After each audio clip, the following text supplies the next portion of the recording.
Welcome everyone to this month's meeting of the Intergovernmental Cooperation Authority for Harrisburg. I will apologize to you. I'm calling the meeting to order-ish because we're missing one of our board members. And at this point, we have just 3 members on the board, so we all have to be here to have the quorum and to conduct voting. That said, though, we are still in position to hear reports and hear presentations from our guests.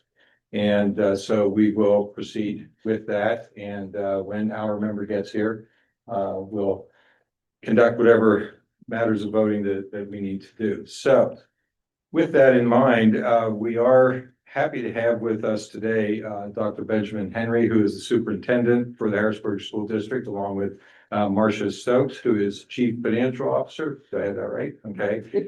And we've invited them in today to have a dialogue in recognition of the fact that we are all in this together, shall we say. First off, you have a comparable history to ours, not identical, but have had some financial issues that you've wrestled with some success, as has the city. And then second, we are all reliant on some of the same tax bases, that some of the same significant funding from the Commonwealth and all the rest. And so we thought it would be good to invite the school board representatives here be with us today, do a presentation on some of the issues they're facing, and then have a bit of dialogue on where we have commonality and common agendas moving forward. So with that, I'd invite you to come on up and just say a few words, and then we'll take it from there. So first of all, I appreciate you inviting us. Like you said, we serve the same community, and we need to recognize that there is so much that we can do together, and what one entity does affects the other entity. It is something unique in Pennsylvania to be contiguous with our municipality as a school district. So I am Dr. Marcia Stokes. I'm the Chief Financial Officer. I've been with the school district a little over 4 years. I have about 20 years of experience in the field of school finance and operations. And what I wanted to go through today was just that. Where are we as a school district? As you said, we've had our fair share of financial difficulties along the way. And then also want to go through some of the things that we're facing now that I view from a financial standpoint, we have commonality to be able to lead in that discussion. So as I said, I'm going to take you through the agenda, which is where are we today? Where have we come from? One of our main challenges, similar to you, is our taxable assessed values, and really what we've seen over the last decade, plus what we've seen over the last year plus changing in those. And then looked at our amended recovery plan, which is our guiding document that we have had in place and been modified of initiatives and goals we needed to meet in our exit of receivership, and what's still in place today that we're under monitoring by the Pennsylvania Department of Education, and pulled out 3 of those that I really think speak to what the city and the school district can do together that's going to be a mutual benefit. So the first slide that I'm going to go through is the district's journey. So I did not go back into ancient history, but I did go back a little over a decade. And in December of 2012, that is what triggered Harrisburg to be declared a district in financial recovery under Act 141. And that was our appointment of our chief recovery officer. But at that point in time in 2012, the board still retained control. So it was a different setup than receivership. It was pre-receivership. So it was a period that we were kind of alerted, hey, you are, heading to the wrong direction. We're going to give you technical assistance. We're going to give you guidance. And part of that was the development of a recovery plan. And in April 2013 was when our very first version of our recovery plan was finalized. Then you'll see there's been a lot of amendments to that plan along the way. In May of 2016, it was amended. And then a big triggering event came in June of 2019. When we were placed under receivership. And so what that means is the Dauphin County Court appointed a receiver, and the Board of Education lost local control. With the exception of they could still approve the annual tax levy. Other than that, it was the receiver who made all decisions for the school district. So in Pennsylvania, there were 3 districts under receivership at the time. Now, we are no longer under receivership as we were the first and only district to actually exit. So in June of 2024, or pardon me, June of 2025, we officially exited state receivership. And what that meant is our board now regained local control, which is very important. We still have a chief recovery officer, and we are now entering a 5-year monitoring phase with the Pennsylvania Department of Education. So everything in our amended recovery plan that we needed to prove and do to get out of receivership, we need to maintain and continue to move forward for the next 5 years. So that is kind of a current status of the district today. So what does our 5-year monitoring mean? As I said, our board still maintains control. PDE has appointed a chief recovery officer, and that position is going to be there to ensure that we continue to do the work to have financial stability. Our amended recovery plan has 62 initiatives. Part of them are academic, operational, financial, revenue, and workforce. In addition to the 62 initiatives, we have 4 academic goals. All 62 initiatives and 4 goals are still in place. And what a caveat says is during that 5-year monitoring phase, we could easily return to receivership if we fail to continue to make progress and maintain the objectives of the plan. So definitely something hanging over the head of the school district. So now that you know where we are today and where we've come from, I want to talk about a challenge that I have identified that is very probably true to the heart of the city as well as the school district. And that is our taxable assessed values. So on the next page, I kind of put a chart together that goes back to 2014 and some data that goes back to 2011. And if you think about going back to 2011, we had just under $1.6 billion worth of taxable assessed value. In 2025, we're just under 1.5 billion.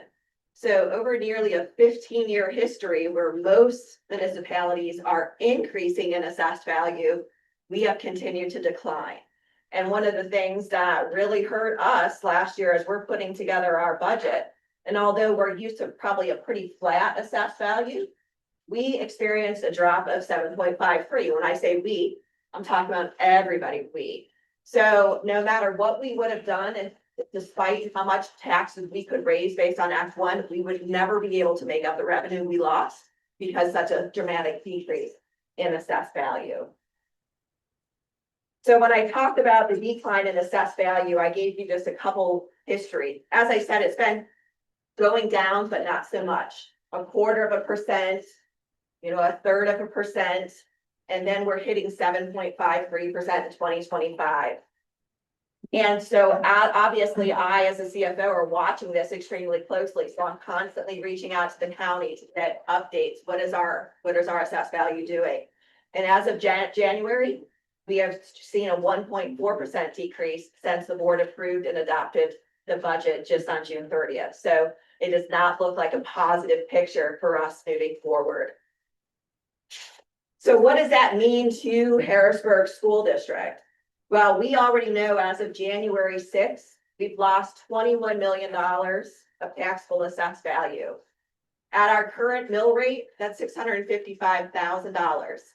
Meaning if we just use the mill rate we approved last year, calculated it by that decrease in assessed value, we're already starting next year's budget at negative $655,000. As we know, properties in Harrisburg have a greater percentage of assessed value that's not taxable than those that are taxable. So I always watch, where is that trend going? And in addition to the decrease in assessed value, we're also seeing an increase of exempt properties. So we have had 27 go from taxable to tax exempt from the time we approved our budget on June 30th until January 6th. So another trend that's not being helpful in making sure that we can support the financial education or the education through local financing, for the school district. So looking at tax exempt properties, as I stated, as of January 6th, we had 1,640 properties that were exempt from taxes for a total assessed value of 1.5 billion. So you can see more of our properties are tax exempt than are taxable. So what does that equate to for the district? So if we made a perfect world and all of our properties in our municipalities were taxable, that would be another $49 million per year that the district would be able to generate in tax revenue. 49 million every year we never can tap into for a source for supporting education. So what did we do about it? What can we do about it? Well, we did do a pilot campaign where my office reached out to all of our exempt property owners to say, hey, would you consider donating, doing some type of arrangement in lieu of taxes with the district? Look at what we're doing here. Do you know how much I've received? 0. So it was an attempt, but it didn't generate any money. So I'm going to flip over from that challenge now, and I want to flip into the amended recovery plan and talk about some of the aspects where I see the city and the school district can come together for mutual benefit. And one thing I'm sure most people know in this room, but I want to make sure everybody is aware of, that we, despite anything we do to improve our financial situation, and although we exited receivership and we're in our monitoring phase, we as a school district can never exit monitoring until the city is out of their recovery status under Act 47. So we both have to improve together if either one of us want to get out of that monitoring or recovery. So the 3 parts of the amended recovery plan that I thought would be most important to talk about is related to real estate taxes. One of them being making sure we're collecting as much current tax as possible and they don't get turned over to the county for delinquency. The second one is work to develop partnerships that generate voluntary payments from tax exempt property owners. So pilots or things like that would be beneficial. And I know back in the day, there was great success between the school district and the city generating pilot agreements. And then also grant writing. So we know that when we serve the same population, there's definitely opportunity for grants that we should be looking at jointly to be able to serve and address some of the issues that are both in the city as well as in our school district. So we talk about tax collection. Hopefully everybody here knows that the city of Harrisburg is the school district's tax collector. So right now, I just wanted to give a history of how much we've been collecting, or the city's been collecting on our behalf before it gets turned over to the county. So you can see that the ranges are somewhere between 86 and 88%. I will tell you, for an urban district, that's not terrible compared to some of our suburban counterparts. It's very low, but we always look at where it is in relation. But what can we do jointly to ensure that we are collecting as much as possible from our residents before we turn it over to the county? Obviously, they're getting more assessed penalties and interest when we do that. But is there mechanisms that we're not making it as easy on our residents to make those tax payments?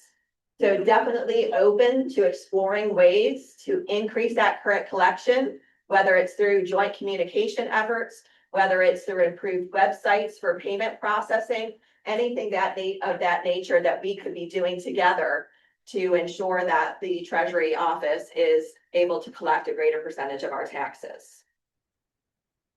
The second one is the development of those tax exempt entities to give us voluntary payments. So I said back years ago, there was great success at when really the city and the school were under more of a joint control to have pilot agreements done. Right now, sometimes the school district's the last to know about certain entities that are going from exempt or from taxable to exempt, or certain things that are being developed that might lead to that. So it's like, how do we work better with maybe the planning commission, permitting, licensing, to get in front of that, to say, oh, by the way, would you consider doing some type of pilot agreement with both the city and the school district where we're both getting those voluntary payments, whether it's for a 10-year period of time or a certain time? Because really the city is in the best position to know kind of what's going on, because most likely they're going to be getting some type of approval process through a department within the city. So looking at getting those agreements back on the forefront again, because it was successful in the past. The other area is the grant writing. And this is where the fact that we serve the same community, and when we have trouble or issues in the community, that comes into our school. Just because people walk into the school door doesn't mean they leave all their baggage behind them. So what can we do jointly to ensure that we are going after funding that would be beneficial to both parties? And one of those that I'm really focused on is school safety, because that's something obviously near and dear to everybody's heart in here. We want our kids to feel safe when they're in our buildings, because when they feel safe, they can learn. If you aren't feeling safe, you're not going to be focused on learning. And we obviously know that there's a shortage in our Harrisburg PD department. We've kind of struggled with how do we navigate, and having the support that we need there. So what are joint grant opportunities that we can do to address school safety? The other thing is engaging in activities for students. So yes, we have them a good chunk of the day, but when they leave us, what engaging opportunities are there in the city, whether it's through Parks and Rec, whether it's through things that besides after school activities and sports that we can offer, what is the community able to offer the students as well? And looking for ways to keep kids actively engaged outside of the school day. And another thing is we know that our kids, majority of them, especially in the elementary school, they walk to and from school, because we have restructured our district so that we have neighborhood elementary schools again. So what can we do together to ensure the safety of students as they come to and from school? I know that the district has taken on a huge initiative and expense to fully support a crossing guard program. So we have gone from 2 to 13 crossing guards across the city. Unfortunately, it was not at a joint effort with the city, but we've felt it was something that we needed to do and to assure school safety. But what other funding opportunities are out there to make the walking to and from school safer? So those are just things I look at it. Obviously, I'm the CFO from a financial perspective. There's a whole other perspective that we can talk about from academics and everything like that. But since I was asked to come and present mainly in the money world, I thought these were the ones that I identified that we have joint interest in. So at that point in time, I'm done with my official presentation, but would welcome discussions and questions. Thank you. And I'll invite you to join us at the table so we have a little more of a discussion atmosphere. Dr. Henry, is there anything that you'd like to add? No, I think Dr. Stokes did an excellent job of kind of giving an overview where we at and where we're trying to go, and hopefully, partnership and have an opportunity to meet with organizations like yourself. Again, this problem is bigger than us. It's all of our problem. We need to work together, collaborate on how we're gonna figure this out. So I'm happy to be here and offer some support and be able to also listen to what you all have to offer to us. Thank you. Appreciate it. We do appreciate you being here today and recognizing that the need for a little bit more of a joint effort than we have been in over the last number of years. So I'll open it up to members of the board. Hi, I'm Kevin Hancock. I'm city president. As part of the receivership, beyond some of the financial corrective action that you described very succinctly, thank you very much for that. Has the school district ever considered consolidation within the county with another school district as a potential solution? It happens in other parts of the state. So in Pennsylvania, it's definitely difficult because you have to have both communities to agree to it. And, right now, I don't know how attractive we would look to some of the other counterparts, simply because we do have a significant debt burden that goes back to the early 2000s that until 2035, we're not necessarily out of. In addition, depending on who we merge from, because we are a high poverty underfunded district, we are seeing significant state aid influx. which could change and therefore put more of a burden on our local tax base. So I think it would depend on who that partner would be and if the communities would necessarily vote to approve that. I know that Harrisburg community has great pride in Harrisburg School District. So I don't know if that would be supported or not. Have you, follow-up question, have you explored any other solutions to addressing some of the school district issues beyond some of the financial proposals that you had raised? So issue like what? Well, I mean, consolidation was the first one that came to mind, because I know it's been an effective way for some school districts and other urban areas that have struggled to be able to address their issues. Make a very valid point about the fact that it has to be, considered to be mutually beneficial. But are there any other solutions beyond financial solutions that have been a larger approach to potential corrective action?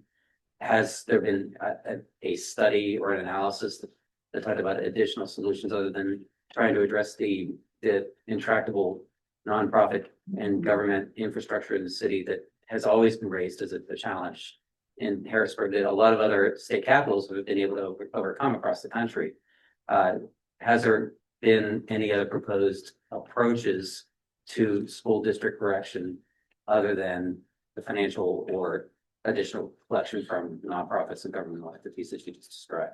The answer could be no, but So one of the things I think that's unique with us is the fact that because we've been under monitoring for so long, the amount of outside consultants who have their, hands into the operation of the school district, we're constantly getting feedback on what we could do to improve, whether it's academics, between our IU, PDE, whether it's our grant opportunities, whether it's our transportation functioning. So we're constantly getting feedback. So I think for me to give you a long laundry list of all the things that we've considered for improvement, it would be quite a task to put together. We don't sit in isolation as an administrative team and try to be the experts at everything. We do rely on technical assistance experts that are at PFM from a lot of the finance and organizations. We've brought in different consultants to study school safety, to conduct risk and vulnerability assessments on our buildings. Obviously, we have lots of specialty, whether it's enrollment studies, GIS consultants for looking at reorganization. We've brought in a lot of architects. We've done a 10-year feasibility study and capital plan to ensure that we're addressing those needs. So yes, we have continued to rely and seek support from experts in various fields of school operations. okay, thank you.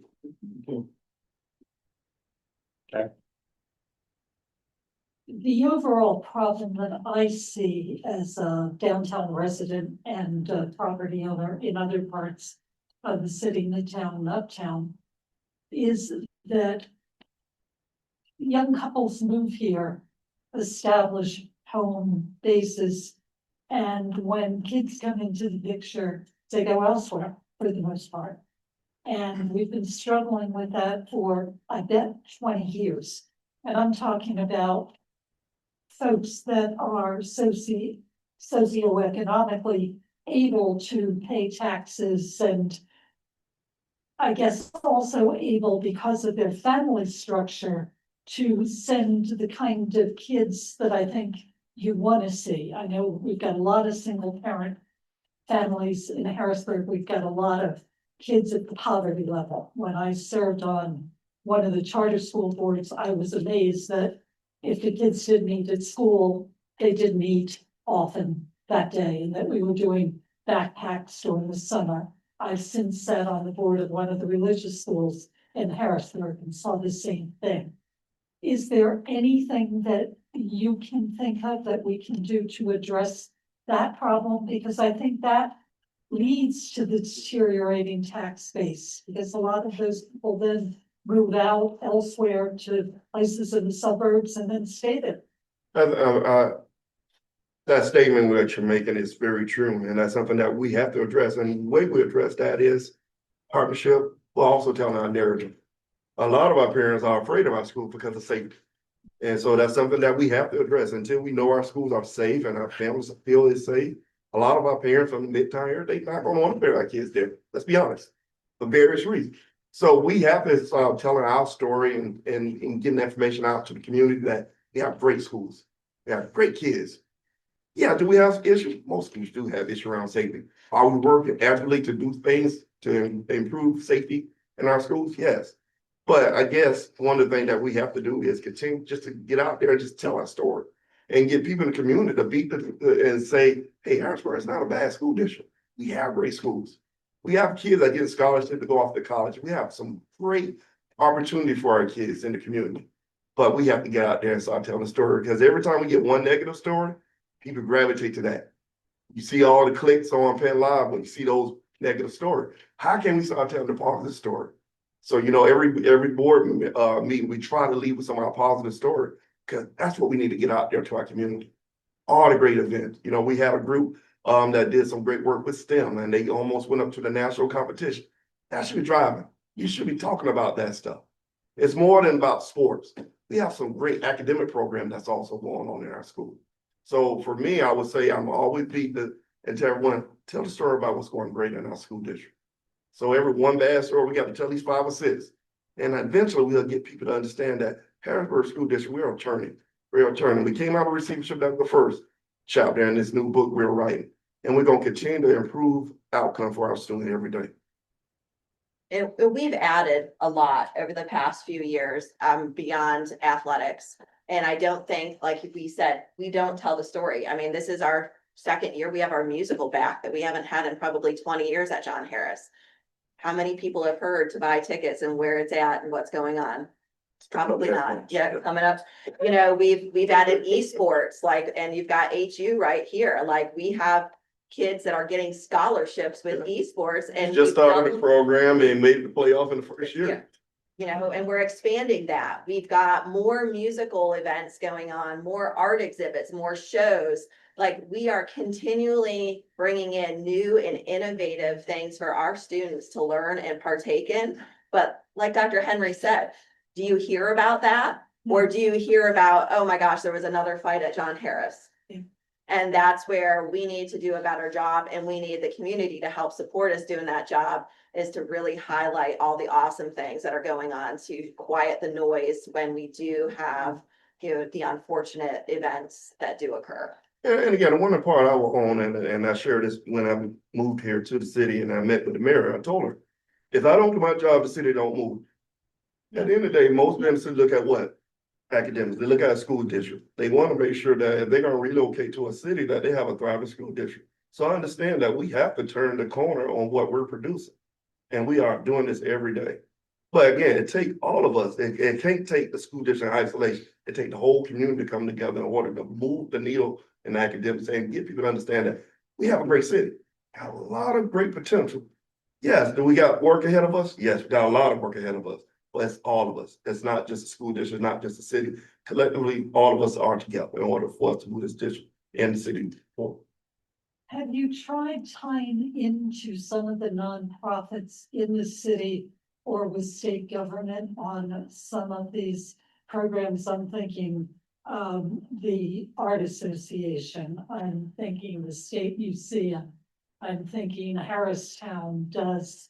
I thought it started as a Harrisburg art exhibit, but I think it's now involving other schools where they put things up in the common areas so that people can see it. I mean, some of those are fun things. The theater groups to tie in with what's going on with theater, because I realize there are some kids that are basically nerds. They want the academics. I was probably one of them, but there are other kids in schools that want the sports, and I know that's important. Having raised a couple athletic trainers and a PT, and I had no idea financial impact of sports until they started talking to me about that. I mean, that's good money coming into a school district as well. But it seems to me we need to involve some of these nonprofits, and maybe there's a pitch that can be made, not necessarily for money, but for cooperation. Yeah, so I can say when I got here, I met with a lot of nonprofit and we have started staffing a lot of relationship with a lot of our nonprofit in the city. Thank you. Thank you for being here. My committed offer public comment, We'll do that in public comments. Very well. and I don't think they're gonna be here, that's always the next person. I'd like that too. Yeah. Okay. All right. Good. Go ahead. Thank you both very much for coming. I think it's terrific that you brought the message of cooperation to this committee. I think that's a wonderful start. On the subject of cooperation, some of your ideas were terrific, Dr. Stokes. Are there currently anything that you're doing either to cooperate between the Harrisburg School District and other area school districts to share services or to jointly do programming? And if so, could you tell us about them? And similarly, do you think maybe there's a possibility in the future that the city and the school district might have cooperative services? And maybe that finds ways to save money for both of us, because we do, some of our operations obviously are extremely different, but some come close to being similar. And maybe in that there's ways for both of us to work cooperatively for the benefit of our mutual taxpayers. So both of those issues. Thank you. Yeah, so Dr. Henry serves on Steelton High Spires Act 141 committee. I have done a lot of technical assistance to their chief recovery officer and their business office that way. We definitely I partake in monthly conversations with every other CFO of every district within the central area.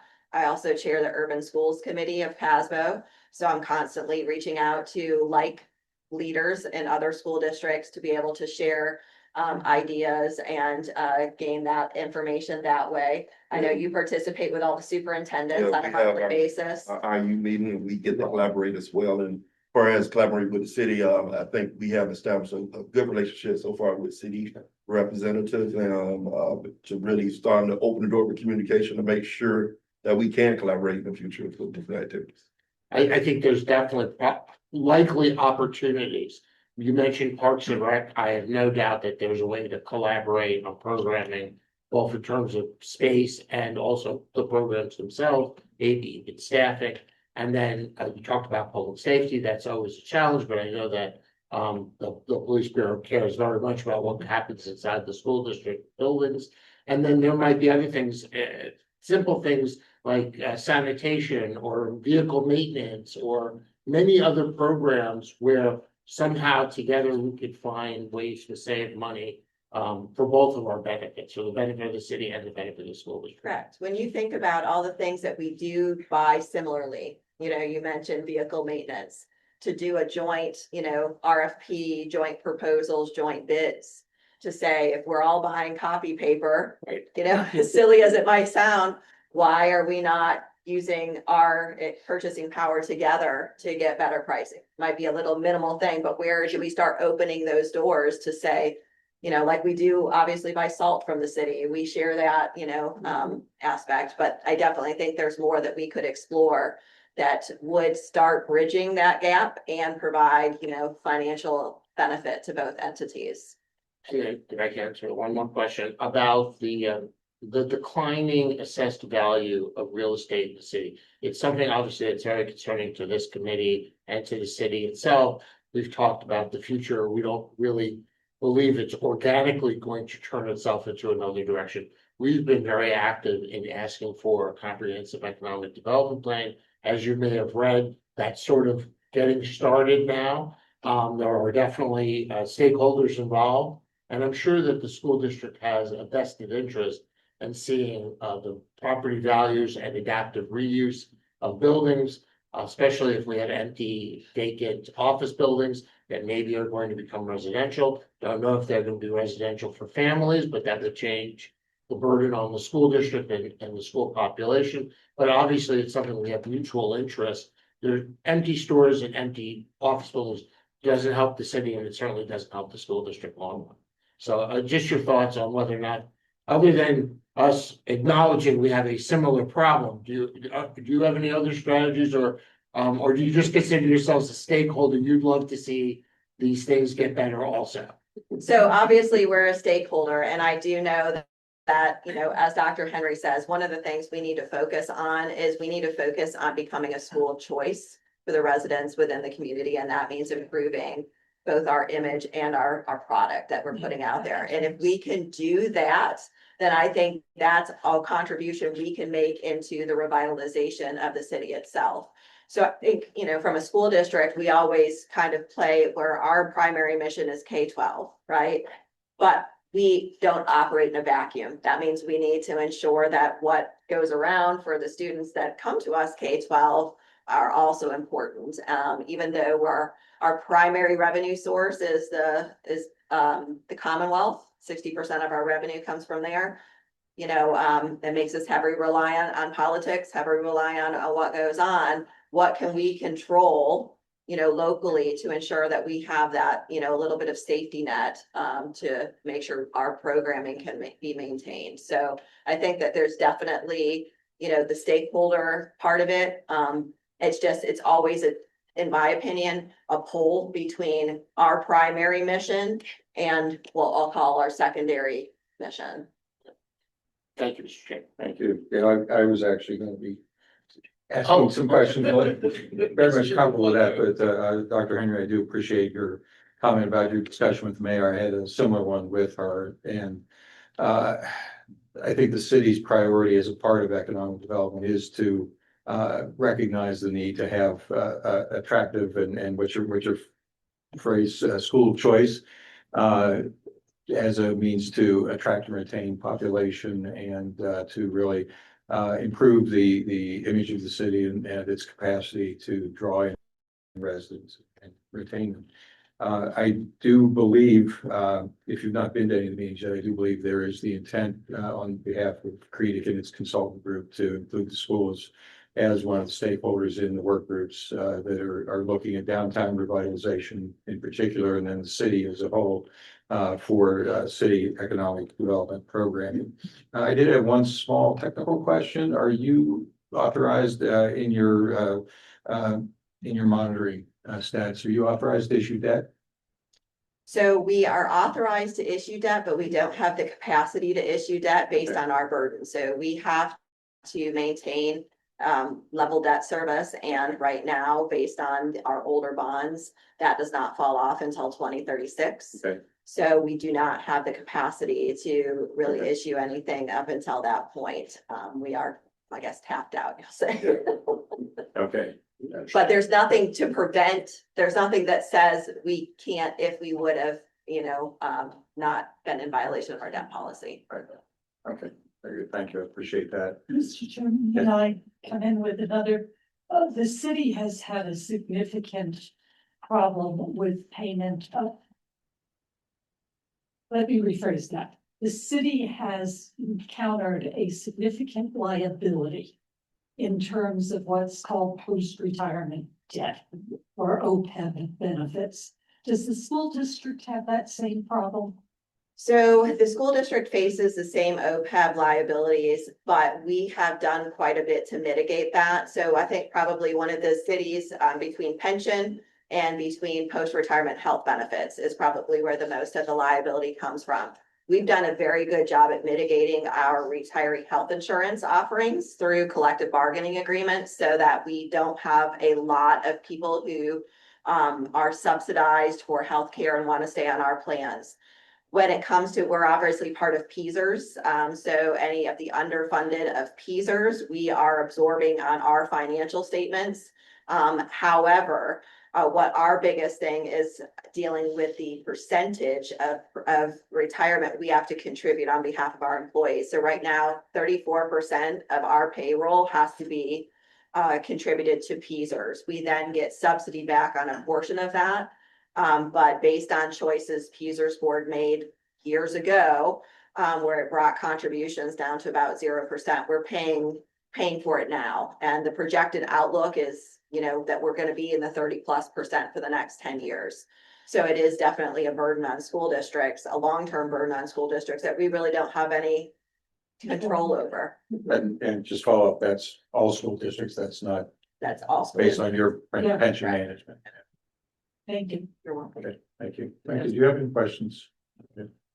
Just one quick follow-up question, sort of follow up to my earlier question. First of all, you guys are really great at answering these questions, and I know that's like you are, and like I know how tough it is. You know, I've lived in the city for 26 years, and I know it's a tough problem. As a follow-up to my question, you had mentioned, Jeffrey had mentioned the opportunity to look for partnerships with the city, but have you looked for those same kind of partnerships with other regional school districts? Other types of joint purchasing power or other types of ways to combine procurement opportunities? Yeah, okay. Yep, so we do participate in a lot of cooperative purchasing networks. Okay. We do, even for our fuel, we use the Lancaster Lebanon joint purchasing for our fuel. We use a capital area intermediate unit for a lot of our data, our IT infrastructure, wide area network, Comcast contracts. So one of the things that obviously we're always looking at, how can we get the best deal? We've done probably joined five national cooperative purchasing networks in the past few years to be able to get better pricing for everything that we possibly can, whether that's our copiers, whether that's our vehicles. So definitely piggybacking off a lot of that and using those joint purchasing networks. One of the biggest moves we did in the last 2 years is related to healthcare. And we joined the Lincoln Benefit Trust, which is out of IU 12. So we are still self-insured, but right now we're not self-insured on our own. We're self-insured, so we have the blanket power to help with stop loss, to help with contract negotiation, where there's so many more lives for our third-party administration. So definitely joining those and realizing the benefits of doing that. So it sounds like you're doing everything you can to exhaust those opportunities. I would say everything that we can Right. within the resources of, people's time and whatnot. I'm never gonna say we're fully, 100%, because there's always opportunity for improvement. And do you think that the Pennsylvania Department of Education, PE, has been supportive of those efforts? And do they provide statewide direction that helps support school districts that might have financial struggles, and many school districts in Pennsylvania are, and trying to look for these opportunities for financial and other joint partnerships? So in some ways, yes, Pennsylvania Department of Education is, but there's also like organizations such as PASBO, which is the Pennsylvania Association of School Business Officials. So, like-minded CFOs, we do a lot of communication daily among each other, sharing these opportunities to have, cost savings. But Pennsylvania Department of Education actually calls us out for how well we've done in that avenue. So it's nice to be on the PDE good list for a while and be highlighted at all of the opportunities. We got about $80 million worth of ESSA. We probably had the cleanest purchasing reviews of anybody in the Commonwealth. We still get called out by their federal programs for how well we execute on our grants, how well we monitor our grants, the everything about it. So it's really nice to be on that side of the equation versus the side we were 5 years ago. So, yeah. Thank you. And I'll just revisit one thing again, pilots. As we do each year, we make recommendations to the city on things to pursue and things to do better, things that we think are doing well or progressing well. And we've routinely included exploration pilots as part of that. We know the state doesn't provide any of us any statutory muscle to do that, but I guess what I'm hearing you saying is we also have not had a real joint effort between the city and school district to pursue that. So I think that's something that we'll take under consideration as well as we work through those recommendations going forward. The related question I have, though, is if you have thoughts on how you approach that strategy. I know you said you at least send a note out to everybody. So, okay, I get that. And, okay, well, maybe not this year. But some of the municipalities, at least in Pennsylvania, have had good success in having deeper, more organized strategies on pilots, and particularly focusing some of the largest nonprofits like healthcare and some related like that. Has the school done that at all? And do you have peer strategies that have worked that maybe we can share together? Yeah, so do we have strategies that work? Probably not. One of our largest pilots is with UPMC. Obviously, but we do know that the city has done pilots since we really did them together where we're not part of that. I'll mention one is CCA. You know, so we give a lot of money to CCA and we have approached CCA and obviously they've said, well, thanks, but no thanks. You know, so it's like, how do we get in front of it? So if we do have somebody coming in that's buying a building or whatnot, how do we get how do we get to that? Before you sign on the dotted line, we want to have that agreement with you. Because now, I mean, I didn't just send a letter. I sent a beautiful brochure. I said, this is what your money is being used for. I highlighted everything. But once again, thanks, but no thanks, you know, type thing. But what can we do to say, okay, if you want to do this, that's great. That's what, but how would you consider giving back since you're not going to be supporting us through tax revenue?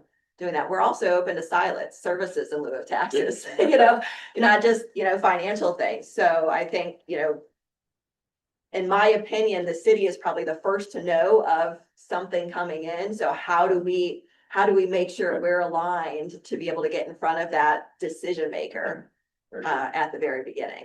Yeah. And I think something related is what strategy we all ultimately pursue on the assessment deals. Correct. I know we've not gotten deeply involved, essentially being into the county assessment office. Yeah, definitely we've had our fair share of pretty big whoppers over the last 6 to 8 months, which definitely contributed to our 7.53% decrease in assessed value. But we know that when they go get an appraisal and we say, okay, based on the market, this is what it's selling at, how can we fight when we know that the market data isn't supporting the assessment any longer? And so it's like the chicken and the egg type thing. How do we address one without improving market conditions to be able to have appraisals that are going to support our claims? Which is, of course, circling back around to the revitalization, economic development efforts that we've talked about. Yes. Great. Others, any other follow-up? I do want to thank you. I know that our chair has been very involved in the LERTA project. And LERTA, as you know, local Economic development tax. grant tax credit. And I know the school district and the county have both been participants in that program, right? Right, Remember? and we're hoping that it will regain traction and get moving forward. We're more than a year behind where we'd like to be. But that's a tool for economic development, and I know that the LERTA committee feels strongly. Mr. Chairman, if I may, I'd like to recognize one of the school board members who I know personally, who's in the audience with us, Annie Hughes. If there are others Hi. that I do not know personally, please make yourselves known. But I think Annie is an excellent addition to the school board. Vice President of City Council, my Jones. Thank you. Doug, I just wanted to ask if I have 3 concrete recommendations that we did at Central Often, created revenue. If I have a moment. Okay, so this is a little bit out of order. It wasn't set up as a public discussion, public hearing, but go ahead.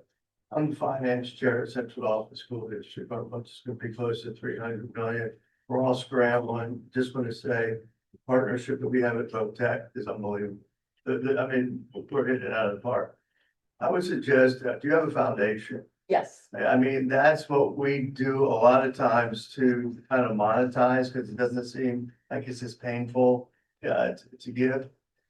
And I've shared this with these folks, the Bureau of Assessment Appeals, we every meeting. I don't recall the last time I've seen the city or the school district there to defend their, you know, if you're not there, they're gonna, well, okay, you're gonna have to invest some money and get an evaluation and legal help. But in the last 2 years, we generated 2 million. 1 million last year, 1 million this year. The final thing, and again, I appreciate you indulging me, is I think the elephant in the room is that we're all dealing with increased revenue drain from cyber schools. And I don't think we're gonna get anything more out of it. I don't know about you all, but we are anticipating a $2 million relief. I don't know if you run the numbers and see where you get. But I give you guys a lot of credit. There's a lot coming at you. And some of it is not positive. That's why we need to become the school of choice. So our kids choose to come to Harrisburg and not a charter school. But yes, we benefited by about $5 million from Yeah. the charter school reform. So it definitely helps. But it's not a savings. It's really just an avoidance, Right. temporarily. But that is where we see the opportunity is if we can be that school of choice, then our parents are going to choose to send their kids to our brick and mortar schools versus the other. And for us, one of the main reasons that students leave is safety. And so our core of what we need to do before we can improve academics is improve safety. Also, the final thing, there are grants available for walking to school. We've used those grants over in whatever township. So if you contact me, I think it's through HACS. So that money's out there to build. Yep, we have applied and successfully got ones to be able to work with PennDOT related to installing flashing signs, creating more school zones that way. So we appreciate that, and I'll be in touch to be able to connect about other opportunities. Every 2 weeks, HACS meet. If you're there at the table, then you're gonna eat. Sounds like I need to be at this table. Yeah. I was gonna say that to you. I mean, we've been covering it for 5 or 6 years. And you see some municipalities, Carlisle and Steelton, really do well. They're at the table advocating for themselves. But again, the VOTEC thing is doing well. Kids are great. Thank you, Eric. Good, thank you. Anything else from? Thank you. We truly appreciate you being with us today. We look forward to developing a working relationship going forward, obviously recognizing commonality of interest and strategies on how to get there, and certainly same sets of goals. So thank you so much, and thank you for being with us. All right, thanks. Thank you very much. Good. All right, we will now return to the top of the agenda, and first up is approval of the minutes for the January 28th meeting. Are there any comments, additions, corrections to the minutes? Hearing none, I'll take a motion to approve. Motion second, thank you. Any discussion? All those in favor? Aye. Aye. Any opposed? Motion carries unanimously. Thank you. Chair report. Oh, my, very brief one. I did not have an opportunity to meet with the mayor since our last meeting. But I did have an opportunity to sit in on a reconvening of the economic development work group under DCD and the governor's office. Very robust meeting, very good attendance, and a diverse group of interests, community interests were present, and so it was very good discussion and commitment to continue forward. And we will be talking a little bit later about CREDIC and those efforts. I won't take too much away and get distracted from that at the moment. So, all right, resolution of the litigation, Williams versus Harrisburg City Council. So I will say first and foremost, we are pleased. Oh, I didn't know, Councilmember Jones left. Yes, I'm sorry. Sorry. Okay, well, we are pleased that council and mayor came together and found a solution that has been entered into the record, and we do have a copy of that. Thank you to our council for sharing that with the board, and of course, it's public record anyhow. But at least you expedited it for us and some good commentary as well. We appreciate that. And we also appreciate the work that council did in helping us file our amicus brief and helping us prepare for our time in the stand for the hearing that was held previous to all that. The solution is to fund the 4 positions that were unfunded, as well as agreement to make some changes in the administrative code relative to the manner and confirmation of appointments. I know the budget was amended at the February tenth meeting, accordingly, and I believe last night there was something up in front of council on the procedural matters, but it wasn't available on the website, so I haven't had an opportunity to review that, but I anticipate that we're moving forward appropriately in all those matters. So I will turn over to council. Do you have anything that you want to add for us? The joint stipulation. I'm only to add that the parties did negotiate a joint stipulated order with respect to the resolution of the claims raised by Mayor Williams with respect to budget approval. And I will leave it to the history as to whether or not the agreed upon resolution, in fact, will address some of the underlying issues that led to the litigation itself. But I was pleased to see that they were able to work things out without the need for further litigation. Thank you. Thank you. Comments from the board? Looking forward to having the position staffed. Right. And just a reminder for those listening or in the room, we had filed amicus looking for an outcome that is essentially where we've landed, and that was to have an expedited discussion between the parties and find some mutually agreeable solution. And so we're pleased to see that, and we're pleased to see that it includes funding of the positions, all of which we believe necessary for the city to progress in its recovery. So very good. Next up is approval of the revised City of Harrisburg 2026 budget. As is our custom, we do the 5-year plan, and then that is done while the budget is under consideration. And so we typically invite the city to submit as an amendment the finally adopted budget, and that becomes an amendment to the 5-year plan. And typically without a great degree of difficulty, given that it typically as well is comparable to what we've had under discussion already. As I noted previously, the 2026 budget was adopted very much along the lines of what was submitted by the mayor and was under consideration by us as a part of the plan.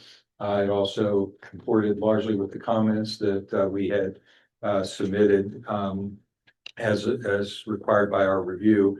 Although if you'll remember, the timing, council had passed the budget prior to our meeting, but our meeting was prior to the mayor signing the budget. And at that point, the 4 positions that we just discussed were still a pending matter. And so that has now, of course, also been resolved.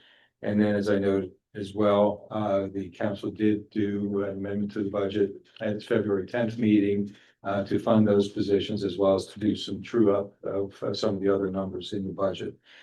So with that, we have been presented with a letter from the mayor asking us to incorporate the amended and finalized version of the 2026 budget as a part of the 5-year plan. And so that is before us for discussion and action. And to do that, I'll take a motion to accept that as amendment. So Move. Second. Second. Okay, and now we'll have discussion. And Brian, I'll turn to you first. Is there anything that you want to add relative to the numbers, differentiation of numbers, both from proposed to final and then from final to true up with year-end numbers? And I know you'll be getting this more of this later in your financial report, so I won't take away from that. Just whatever's pertinent to this discussion. Yeah, probably the quickest way to say it is the salaries for those positions that went into the original proposed budget. And then, of course, they were taken out. Those numbers were just reestablished, right as they were introduced to city council. But yeah. And any other significant material changes we need to be aware of? And that's not from that that approved amendment that they did on February 10th. Council actually increased their legal line at the request for an additional $20,000. But that was the only add-on in addition to the position. And from our perspective, I anticipate that's a de minimis change. So Yeah, I would think so, yes. okay, other questions or comments? Okay, and I guess this is the motion I take to include an authorization for us and on your action to accept. Okay, all right, then, on the motion, all those in favor, aye? Aye. Any opposed? Motion carries unanimously. All right, update then on the city's financial status, Brian. Great, thank you, Mr. Chairman. Good day, everybody. Brian McCutcheon, Accounting Manager for the city.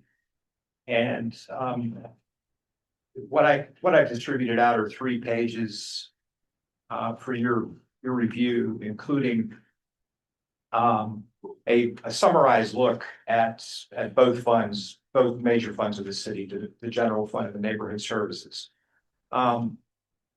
This is not my normal presentation, and it's not my normal process or submittal actually to DCED, our monthly report, because I have been quite tasked of late focusing on our financial audit. And I thought before I go to the statements, just to give everybody a brief update, we're finally coming down the short stretch here. We're in the phase now of getting legal letters confirmed. I'm finishing up finally the capital asset section of the audit on the governmental side. And then our report preparation, it will go into March, but we expect to complete and issue our financial audit for 2023 next month.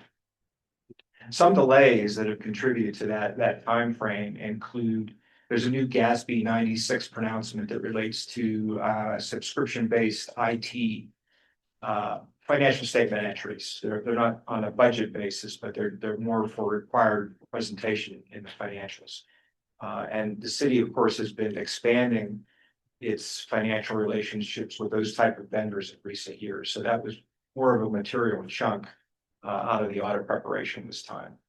The single audit phase, the city always is applicable to that, given the federal money that is awarded to the city. I've been helping wrap up that side of it to assist in our building and housing department that manage and oversee the HUD funding. They have newer staff that they're just getting their feet a little more wet and working through that. Also, the financial transition has been not difficult, but it has been challenging at times. The financial management system from 2022 to 2023, when we went from the Panamation system, the old system, into the Munis ERP, there are some slight translations that relate to budget units and account distributions, which couldn't be helped based on what we were able to, what the system offered the city to do.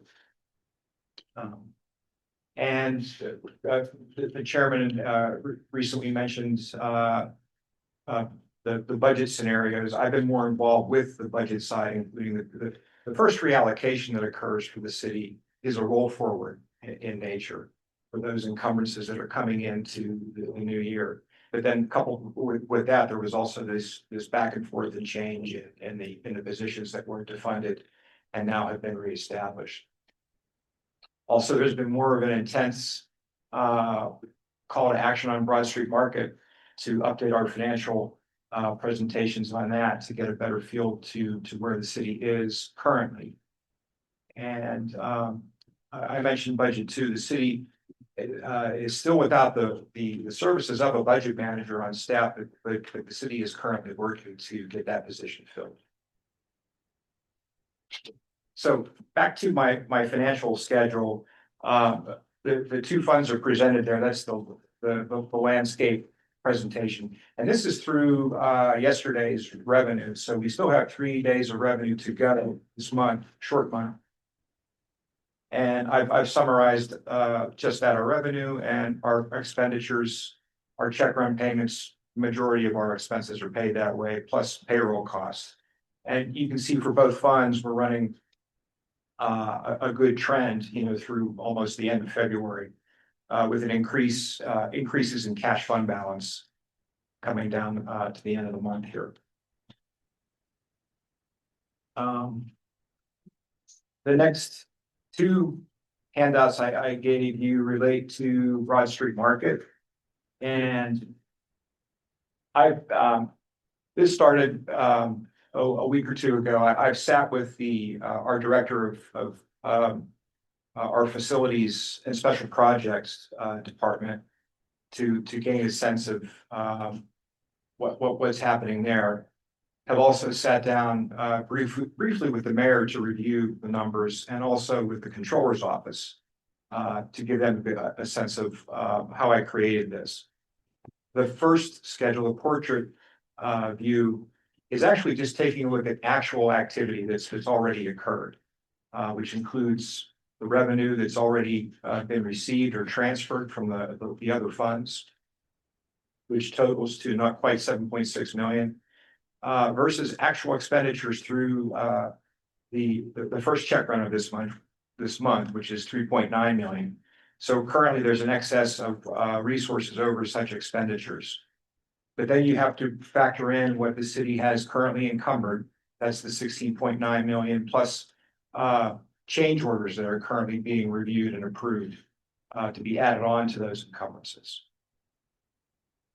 So this is and again, it's actual expenses, but the encumbrances are not actual spends, but they are actual in the sense that they've been secured and they're posted to the books.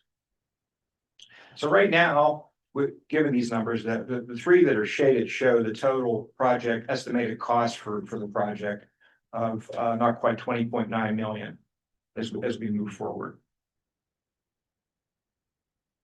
Now, the next schedule is the legal size landscape. I'm not going to go over this in excruciating detail, but it's meant to give everybody who I've met with and talked with a pretty good glimpse of the components of the project. On the far left, three columns of the schedule really reflect the temporary location, which includes the tent site for the vendors. And you can see we've expend just over $1 million on those efforts. And actually, given that the city's insurance resource on this, which right now the city has received not quite $5 million in proceeds. 1 million of those proceeds are meant specifically to be applied to the temporary site. So on the previous schedule, I have like 3.9 in insurance proceeds, and I get that by 4.9 that we've received, less than 1 million for the temporary site. But this schedule also reflects, and it does reconcile to the total project cost on the far right. The city is anticipating receiving much more in insurance proceeds, but of course that's an unknown, and that's something it's difficult to estimate, but it's out there at the present time. Also, an add-on revenue source would be additional funding support from the CDBG fund, which would be HUD funds available of approximately 2.5 million, which can go toward reimbursing the general fund for expenses which are being applied to the project, or the construction manager and the architect on this project. So that's the summary on our financials currently. So I apologize that it's not as detailed as per normal. And thank you. Thank you. We do appreciate that. And we acknowledge the significant number and its comparison to available fund balance in particular.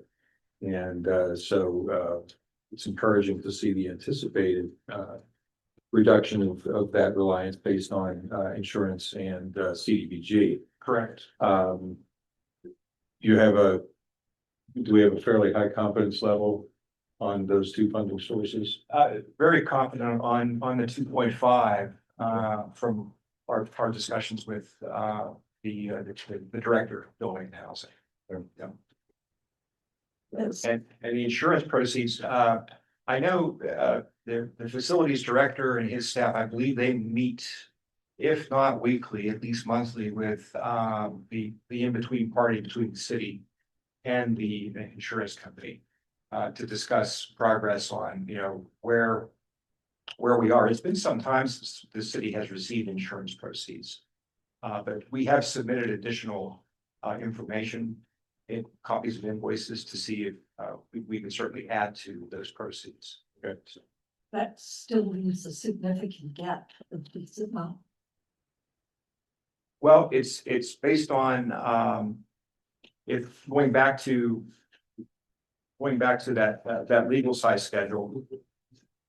Really what it means would be if the insurance proceeds come in as the way we anticipate, that the end up usage of the general fund's resources comes out to $4 million down at the very last line at the bottom on the far right. So that would be very, very good, a good result. Of course, a big chunk of that is based on the insurance proceeds. Okay. I have a question and a proposal. What variables did they use to calculate the encumbrance balances? So, Those would be the recently the contractors that were secured by the city to do the actual hard construction work that's currently happening right now. That's the 16.9, but then of course they got started in late in the final quarter of last year, and there have been already some change orders.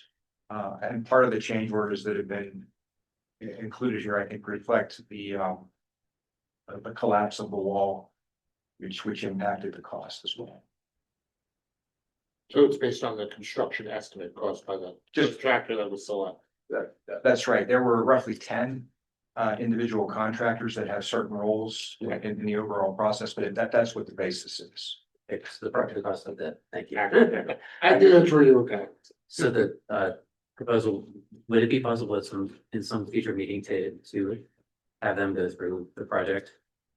I mean, To talk about what's actually gonna happen. yeah, what's actually gonna Yeah, happen, we could have To the bring project. to bring a director over to. or whoever the project manager is. Yeah. So would that be possible? Sure. And that would be the special projects, for the city, David Baker, David Baker. who's the director, and he's not the project, but the city has hired a project manager, which is Alexander Building Construction. Sorry, did you say Alexander was the project manager? Yes, they They were the hired project manager. correct, right? But we could discuss whether or not, which one would be more apt to answer your questions, or both. And they're actually, I mean, for Alexander and Murphy Dittenhafer, which is the architect, Right. they have encumbered amounts too, which are baked in to this 16.9 million. So it's not all the, the 10 contractors. It's every entity that has secured an encumbrance with the city. And given the size of the number and even as a percent of the current reserve, I think it's certainly probably a topic for us. I would also. And the last thing I want to note though, with do we anticipate spending the actual spend of this in current year? And I don't believe that's the case. It's very difficult to come up with percentages because originally this project was to be going at least into the first quarter of next year, and I think now it's more drifting into the second quarter as well. So that impacts the actual spend when it comes to the city's budget. I mean, the fundamental question I would ask is, as this project, the approach to this project been reevaluated based on this gap in the funds? I mean, you don't have to answer that question, but it would be something that I would ask. Yeah, I don't know that I've heard of any I know I planning haven't, changes, yeah. so I think whatever the original plan was is still, as far as I know.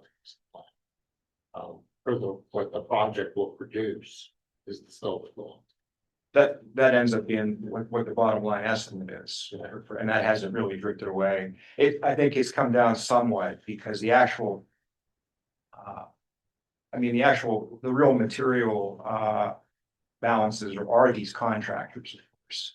And I think they came in actually a little less than what was anticipated, like say back in the late summer.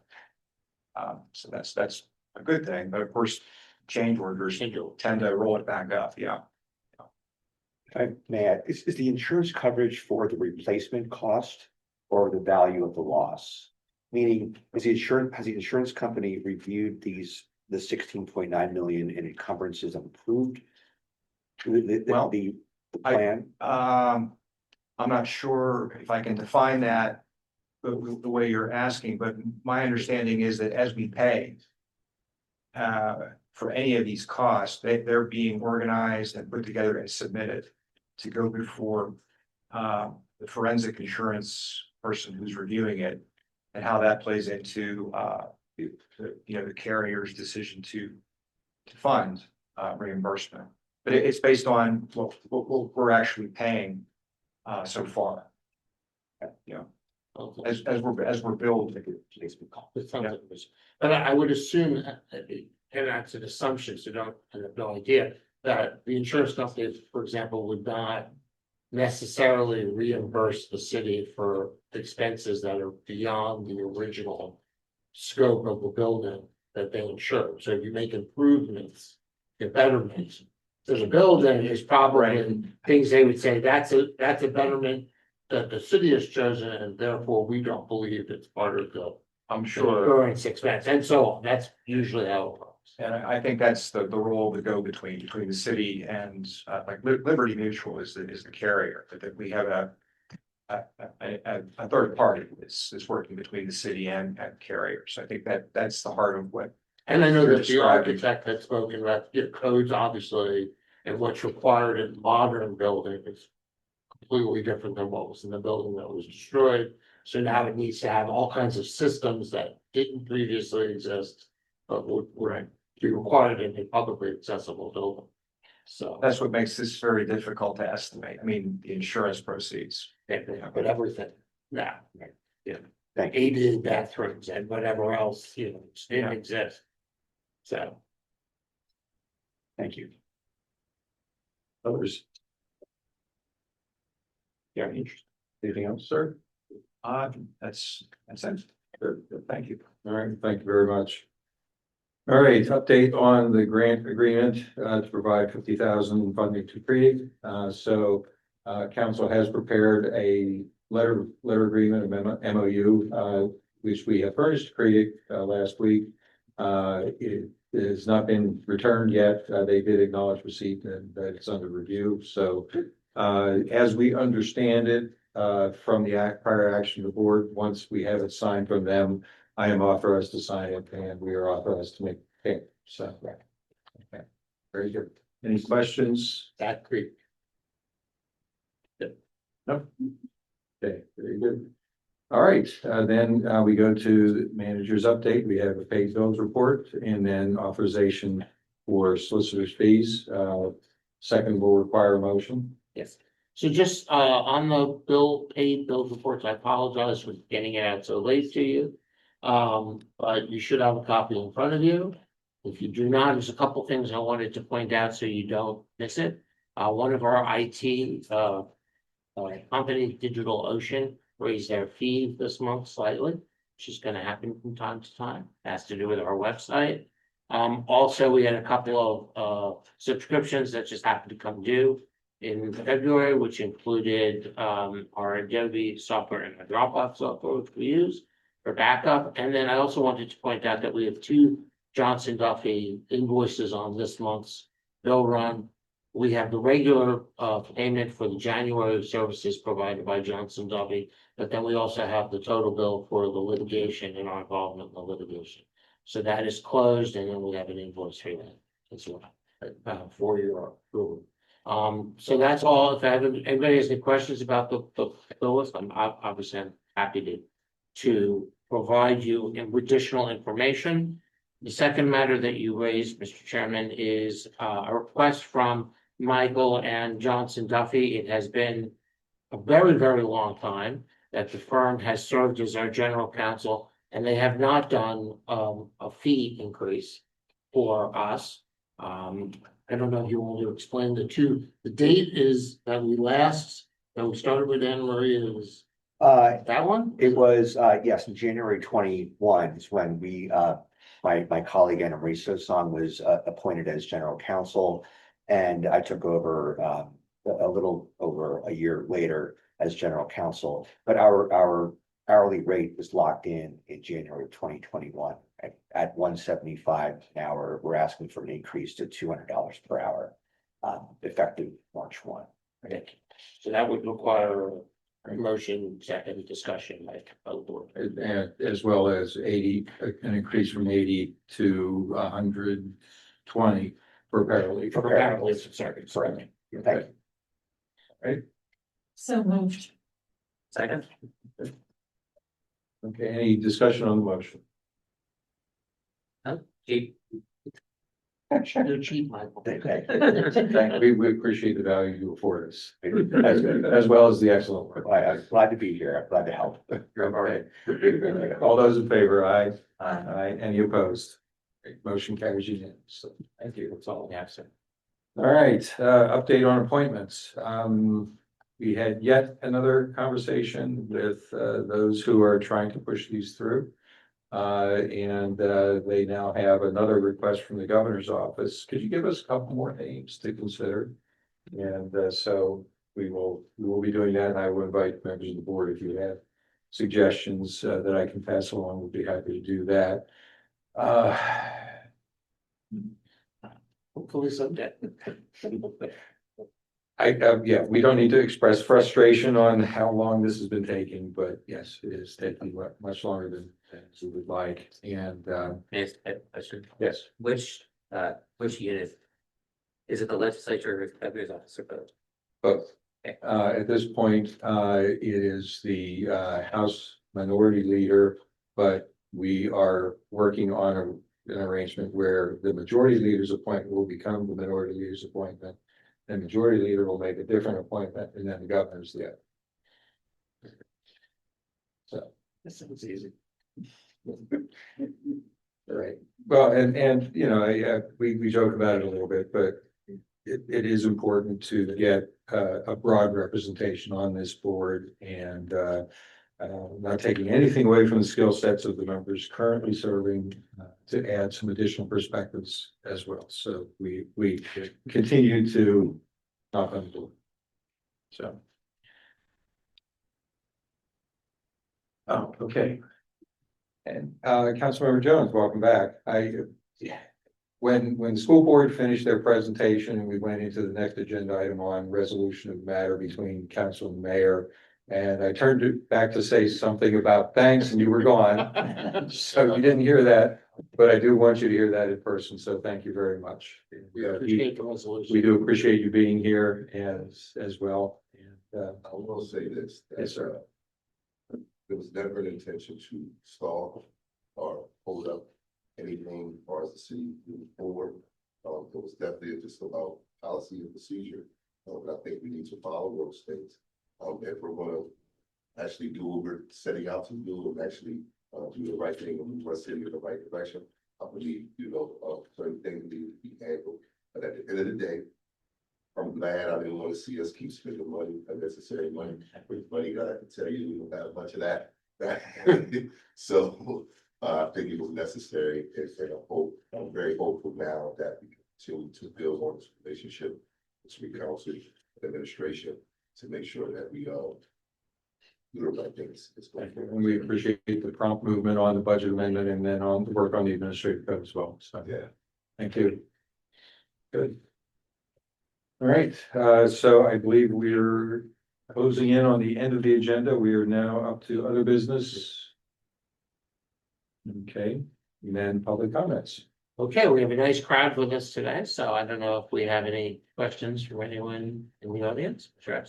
Yeah, I had a couple questions. Sure. So it also seems like the fee increase is very reasonable. And I usually don't tell attorneys that fixed increase is a good thing.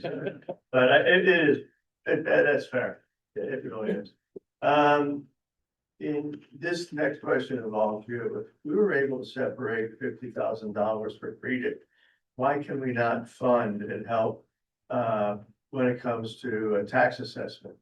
This is not gonna get better just by hoping. You're gonna have to go in front of the board. You're gonna have to have evaluation. It costs money. But we go to the meetings and the city is bleeding every year money, and they rarely defend their position. So in my mind, I think, look, I don't know how much money you have, so none of us, maybe it is my business, I don't know.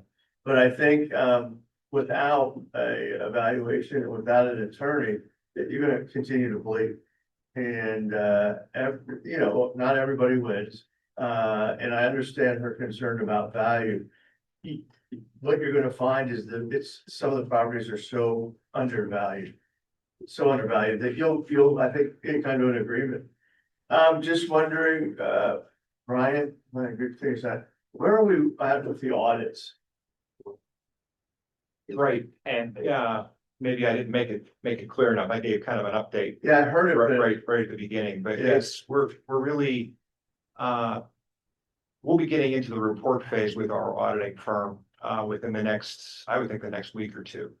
So the goal is, which I think is much reasonable now to say, we will be able to issue the audit report before the end of March for 2023, correct? all right, so that's 2023, and then we still have 2024, 2025. Correct.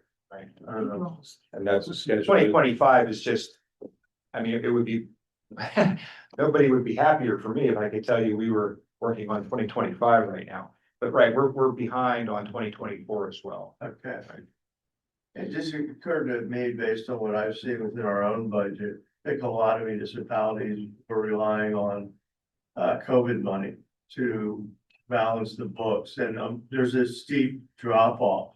Do you still have COVID money, or you had to spend it out? It's done as far as being obligated and spent. Okay, Where it no longer is federal money in that vein. There are projects then that the general fund, no, I don't want to go too far deep here. You don't have to. I mean, it's not Q&A, so.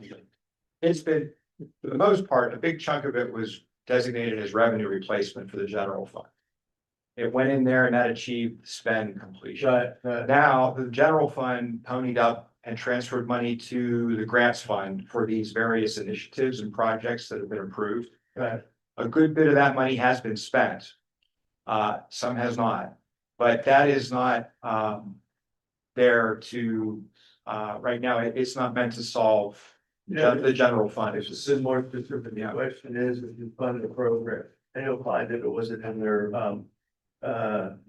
presentation, but Harrisburg, like Central, often got additional money. It's called adequacy. But the money basically comes with a lot of restrictions. So what I was trying to get at with the COVID money is, our programs funded that have a sustainable budget to continue to fund them moving on? I should have raised the question. It's a good question. I think I can help you out, Brian. They did, I'll find out. They didn't use any of their COVID money for reoccurring expenses or reoccurring programs. They only used them for one-time things. They haven't all been expended, but that was good because it means they don't rely on it to balance the budget going forward. Which is a smart. Yeah, last question and a comment. I'm looking at the funds you went over today. Are they proprietary? I mean, is there an enterprise fund here, or? I know we have different funds that you can only use for certain purposes. Right, like on that first schedule I reviewed, yeah, the neighborhood services fund is just that, it's proprietary. Okay. Yeah. But you can make transfers. To the extent budgeted. Okay. Right. Yeah, Jeff, I would only say this. Yeah. If this is not a Q&A, then my only cause of action is to file a right to know request. I So understand. you have to decide how you want to do with it. We're not going away. You're not going away. We just have a concern with, asking questions that add to the dialogue that maybe our officials aren't ready to answer. So if you submitted a question, we can also answer. Yeah, that's where we differ. That's why I would provoke the dialogue. Okay, I understand, and that's why we I mean, prefer, we prefer them, if you want to submit questions, you're always welcome to, even whether it's right to know or just submit questions. Thank you. You're always welcome to do that. And we are giving a little bit of leeway in that respect. No, So, you're good. I mean, you will not be sent to a re-education here. well, having been at the table when several versions of the open records law as well as open meetings law were written, We are in Commonwealth Court in right, county, and we probably went in its Commonwealth Court. right. Well, we always appreciate the participants. It's okay. My point being, I'm not a stranger to either law, so, Yeah. but thank you. Okay, Troy, do you have any questions for us today? Or? No, I just had the one question, Brian, you mentioned the audits being done, 2023 is going to be completed next week, a couple weeks from now, roughly. Is that March. correct? But yeah, at some point in March, correct. Yeah, 2024 is giving you a rough estimate on that. Would like to say, can't commit to it, but so the target date would be the end of the second quarter, by the end of June. We've done some work already to advance the audit prep on that. But, Oh, sorry, Mike, Who's CPA working on? it's Boyer and Ritter. Thank you. Okay, sure. Any questions, Mr. Jones, that you have for us today? That you'd like to ask? No, Brian. That's great. Okay, just making sure. And speaking of Brian, do you have any questions for us? For the tax exempt properties, not commercial real estate, I guess. A Sure. lot of these deals all were made by their REIT in the past. And is there a plan to redo those deals or do it in the future? Because you seem to have all these. I'm not- ICA is the example. Sure, I think you're asking a really good question. I think one of the questions that this committee doesn't know, but would like to find out for them, is what kind of pilot agreements the city has. And maybe we could get some sort of summary from the city of, who we have a current agreement with. So for example, I think we talked about UPMC, but it isn't just UPMC. I'm sure there are other pilot agreements that are out there. And I don't know that we have a comprehensive report. It would probably be a good tool for everybody.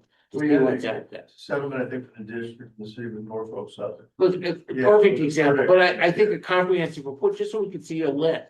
And then maybe we know what we have and what we don't have. Because for CCA, if the city has a pilot deal, the school doesn't, it's the exact opposite with Mary, it seemed like these very unusual deals when everyone was cut in. I mean, sure, we just don't know. Like I said, we've never seen who has an agreement with the city and who doesn't. But I think it's a valid question, and I'm sure that staff can put that together. We just haven't seen it yet. It's a good question. Oh, yes. Question.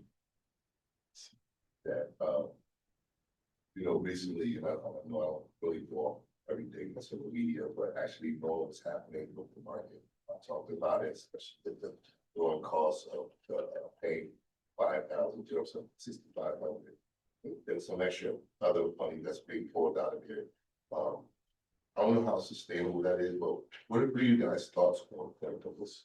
On the Broad Street Market project in general, I think. So, yeah, and I don't recall, I don't believe you were in the room when Brian was doing that part of the presentation. But what we are asking is to have some further discussion of it. We'd like to bring the project manager in so we can get a better handle on it, given the financial. Sorry. Alexander Construction. Alexander. Yes, right. And because based on the numbers that we've seen, if we're able to obtain a robust return on insurance payments, even if there's still going to be more than de minimis impact on the fund balance. And so that's squarely within our wheelhouse. And so we need to see that. And then obviously, if the insurance payments don't achieve what we're projecting, the results even more significant. And so we want to have a clear understanding of that. We want to understand the projections on how those numbers are going to run, potential for a return on insurance, and all the related costs. So. And that was one of our biggest concerns, when we approved the 14 work. Because we didn't know what was going to come back. Right. The insurance. Right. And that was a big problem. Yes. For me. And just again, just looking at Mr. Kenny and I was just talking about some of these things, and I don't know if you had advised in these areas to the administration. I had to go into construction 101 quickly, right, and learn that we really didn't need a project manager. It would have been architectural, where like I'm looking at those numbers where the was big, close to $1 million, and then you have the architect over $1 million, right? When you're looking at that market, from my understanding, you would just look at the architect, you need to know what you're building, so you have to draw first, right? And do all of the stuff that they need, and then they could have gotten the plumber, the electrician, the carpenter and everything, so that there could at least saved us $1 million alone, right? And I'm just worried, especially with this climate cost with that tank. And then what happens after that? After we get the brick building back up, what actually happens on view? I don't know where we go from. No. Understood. Does the building come down? Are we responsible for it because they built it for us, but they let us, lended us the land for the time being, and they would, I just don't see any of these things happen. I don't see any writing about it or but I'm worried, and I'm just wondering what your thoughts were. Yeah, well, again, the deep dive is new topic for us, and we're gonna be scheduling that coming up. Before the fact, it's difficult for us to walk in and say, hey, you ought to be doing this a little different way. If we're working contemporaneously, yeah, we do have a better opportunity for that. This was an unusual circumstance. And so now we need to. Stuff, so we need your recommendations. Right. What you send over to us. Right. I think it's just a matter of implementation. Right. In some of these areas. One thing I looked at, and it was strange that I brought the OPEB situation to our solicitor. And I talked to when I was in public safety, I talked to the fire chief and some of the firemen. They were very interested, and I didn't know that this was an old situation that was never implemented. And I started to look at it, tried to push it again, and then when I see you guys here, I was like, all right, somebody has to listen to this, right? So I just want to keep paying attention to what you guys send out, so we get recommendations, and to the best of my abilities, I'll be looking for implementation. Especially when they make financial sense, and it's happening in the city. So Thank you. thank you guys again for your support and guidance in some of these areas. Well, appreciate your comments as well, and I'll personally thank you and members of council for the courtesies you extend when we're appearing in front of you or when we're sending correspondence to you. Well, there's no hard feelings about it. It's the work. Yeah. And we got a lot of work on it, all of us. Sure. We got a lot of work on it. Right, is going to get it done. Absolutely. Yes, thank you very much. That's all. That's everybody? Okay. There is no need today for an executive session to my knowledge. Seeing none, okay. And we are at the point of adjournment. And do I have a motion to adjourn? Salute. Thank you. And all those in favor? April 22nd. Next meeting, we are not meeting in March. Our next meeting is April 22nd. See you then, Thank you, everyone. 4:38 p.m.